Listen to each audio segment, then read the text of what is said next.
Check the mic and make sure it sound right, boys.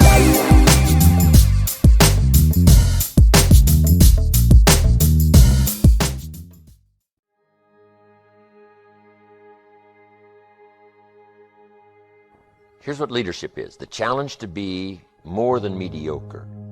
The challenge to step up to a new level, a new dimension. And here's what this new dimension has. Opportunity and responsibility. But who wouldn't want the responsibility along with the opportunity if it builds an extraordinary life? You wouldn't want it any other way. The refinement of leadership. Make this list. Learn to be strong but not rude. Some people mistake rudeness for strength. Rudeness we don't need. Strength we do need. Here's the next one. Learn to be bold but not a bully. We need to boldly seize the day, boldly seize the opportunity, boldly seize the chance. But we don't need bullies. We don't need anybody to push anybody around. There's a whole new level of leadership. A new method of leadership. Here's what it is. Leadership by invitation. Not leadership by threat, not leadership by intimidation. That now shows the weakness of the leader. That now shows ego at work instead of skills. But it's leadership by invitation. Invite somebody to a better way of doing things. Here's what else it's called. Leadership by inspiration. Inspiring somebody to make the necessary changes to move up or to get the job done. As leaders we inspire. As leaders we entice. As leaders, we invite, entice, inspire, not threaten. New kind of leadership. Be bold but not a bully. Next, be kind but not weak. Some people mistake weakness for kindness, and it's a great mistake. Kindness isn't weak. Kindness is a certain unusual strength. But don't say, I must be weak in order to be kind. The answer is no. Sometimes you have to be unusually strong to be kind. Somebody coined the expression, tough love. Love that really tells the truth and levels, sometimes with a broken heart, but whatever has to be said, has to be said. Kind but not weak. Here's another one that's excellent. Be thoughtful but not lazy. We need to give thought, but we also need to take action. You need to dream without just being a dreamer. Head in the clouds, yes, dreaming lofty dreams, but feet on the ground. Here's 2 or 3 more. These are excellent. Be humble but not timid. Some people mistake timidity for humility. Humility is a virtue. Timidity is an illness. It can be cured. It can be managed. And if you are timid, you got to work on it. I'm telling you, it's a weakness. It's not a virtue. But you must turn your timidity into strength and keep working on it and keep working on it until finally you have driven it into such a small corner that it does not devastate your life anymore. But humility is a virtue. Expands your ability to understand the vastness of it all and how small we are in relation to everything. Humility that causes you to get on your knees and talk to a child without any fear of how you'll look. Humility, to understand, yes, humans are unique, but in the vast space of it all, we're all pretty small. Yes, we know, but what we don't know is so much greater than what we do know. Here's a couple of more. Be proud without being arrogant. There's something to be said for team pride and community pride, company pride, personal pride, but don't cross the line to where your being proud now becomes arrogance. Pride we need, arrogance we don't. Arrogance is usually the childish attempt to make up for lack of self-worth. The childish attempt to make up for lack of self-worth has a tendency to create arrogance. And you know the worst kind of arrogance? Arrogance from ignorance. That's the worst kind. If a guy's smart and arrogant, we can tolerate that. But if a guy's dumb and arrogant, that's hard to take.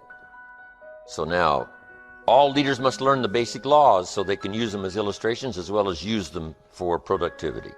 Here's the first of the basic laws. Whatever you sow, you reap.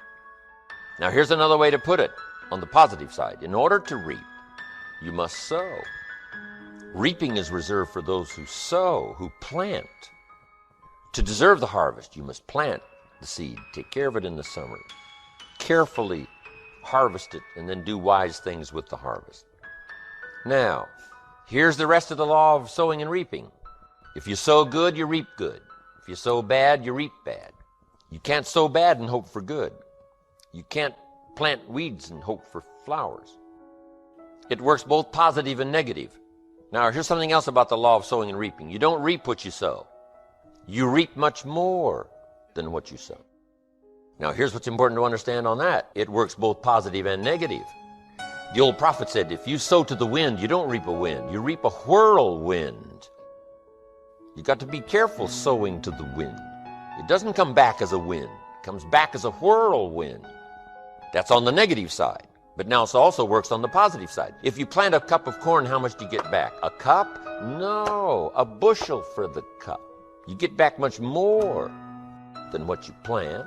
That's the reason for planting, for the increase. Positive, negative.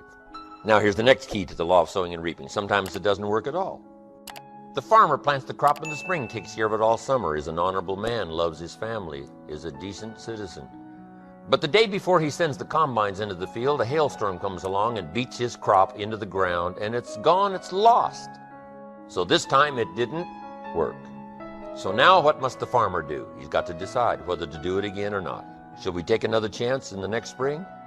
We would advise him to do so, even though he lost everything in the last harvest. And it didn't work. You didn't reap what you sowed. But here's the law of averages. Here's the odds. More often than not, you reap what you sow.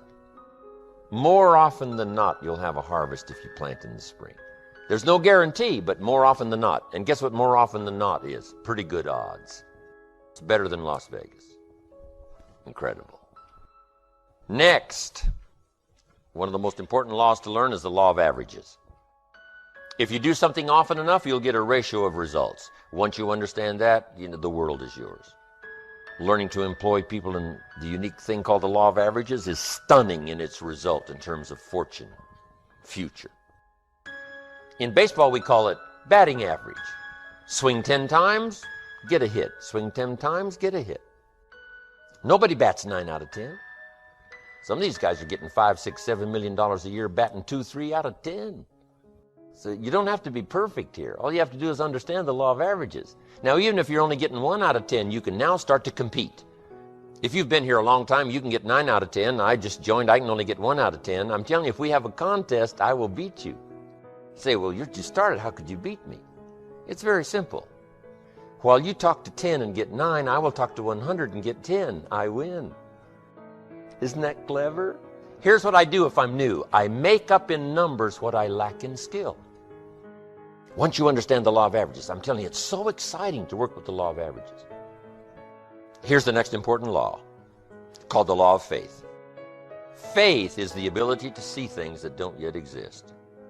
Faith, though, can turn difficulty into reality, positive reality. Here's what faith is for. Number one, faith is the ability to see it as it is. Faith doesn't mind seeing it as it is because faith is a miracle worker. Faith does not ignore the negative. Faith uses the negative because if there was no negative, there'd be no need for faith. If everything is okay, what would you need faith for? You need faith because it isn't okay. Now, what isn't okay? Who knows? The situation that isn't okay. So here's what faith does. Number one, faith does not ignore the negative because faith now stands as the miracle worker if you let it work. So faith sees it as it is. If it's ugly, it's ugly. If it isn't working, it isn't working. If it's a mess, it's a mess. It doesn't hurt to call a mess a mess. You don't need to fancy it up here.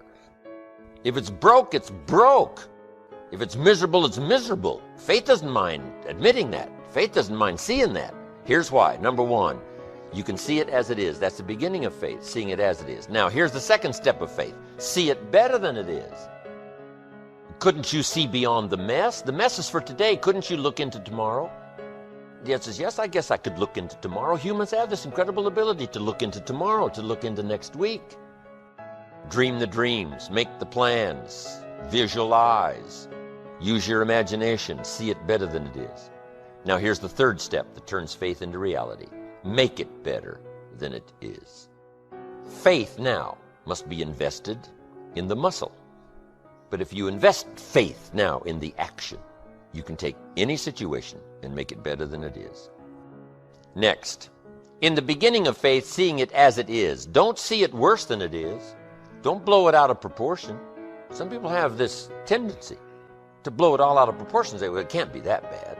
If it's this bad, that's how bad it is. You don't need to multiply how bad it is by 10. Just as it is, that's the deal, as it is. Don't see it worse than it is. Now here's the next. Don't see it for more than it can become. There's a thin line between faith and folly.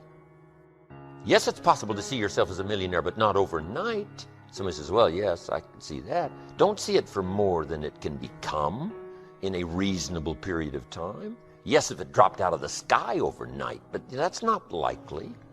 But it's still possible to be a millionaire. It's still possible to be rich and wealthy, given a certain amount of time working with the law of averages and all the rest of the stuff we've talked about today.